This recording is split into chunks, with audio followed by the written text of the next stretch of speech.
हमारे पास प्रश्न यह है कि अंडर रूट 8 को विद्युत भिन्न में व्यक्त करना है। अब अंडर रूट 8 को विद्युत भिन्न में व्यक्त करने के लिए हम देखेंगे कि अंडर रूट 8 की वैल्यू है जो किन संख्याओं के मध्य है। अंडर रूट 8 की वैल्यू 2 व 3 के मध्य है, यानी जो छोटी संख्या है उसको हम जोड़ेंगे और घटाएंगे। अंडर रूट 8 को हम ऐसे लिख सकते हैं विद्युत भिन्न के लिए अंडर रूट 2 प्लस -2। अब इस संख्या का हम प्रमेयीकरण करेंगे।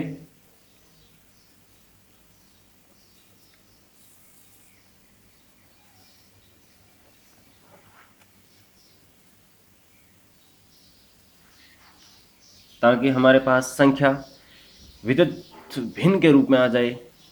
इसका प्रमेयीकरण करने का हमारा एक उद्देश्य है, जो वैल्यू है उसको भिन्नात्मक बनाना। तो जैसे ही हमने इसका प्रमेयीकरण किया तो हमारे पास वैल्यू आएगी जो यह निम्न प्रकार है। इसको हम इस प्रकार से लिख सकते हैं 1/4।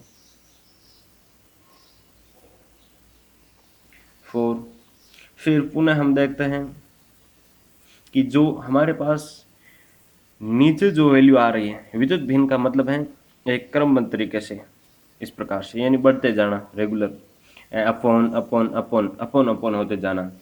तो इसको फिर हम अपॉन में लाएंगे। तो उसके लिए हमने इस वैल्यू को उठाया और देखा कि इसका मान किन किन संख्याओं के मध्य आ रहा है।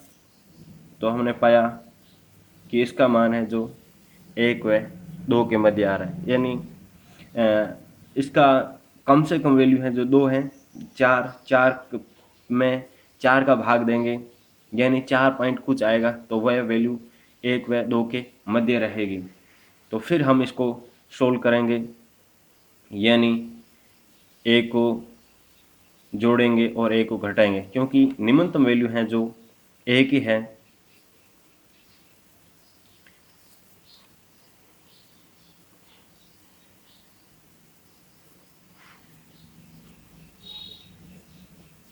फिर हम प्रमेयीकरण करेंगे।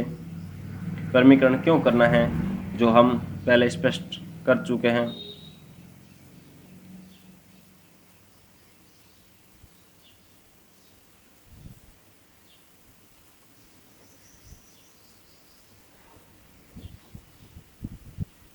फिर पुनः, क्योंकि हमारा उद्देश्य क्या है, अपॉन अपॉन अपॉन में लाते जाना।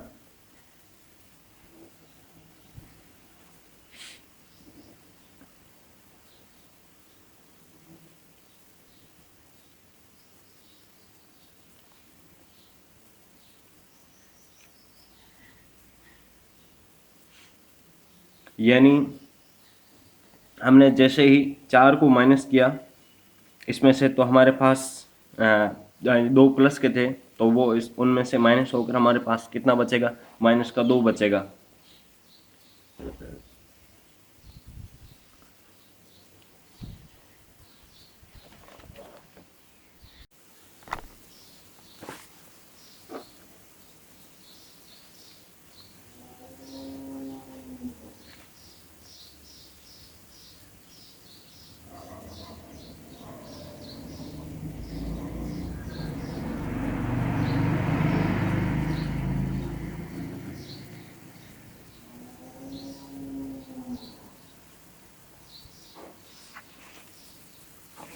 यानी हमने देखा कि इस एक ही पद की पुनरावृत्ति हो रही है।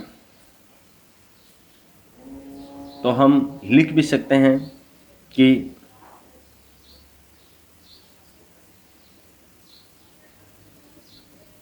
पुनरावृत्ति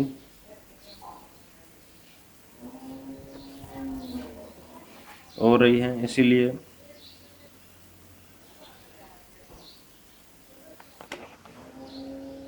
विद्युत भिन्न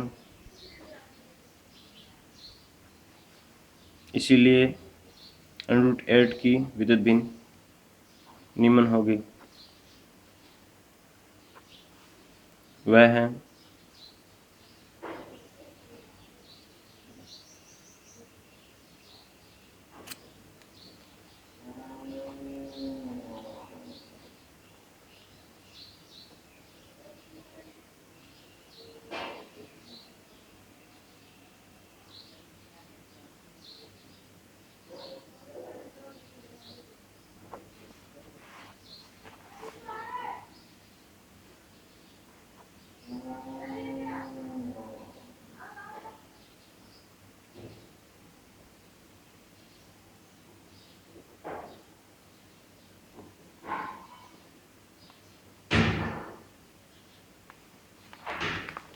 इस प्रकार हमने मात्र 6 मिनटों में पूरा विद्युत भिन्न सोल्व कर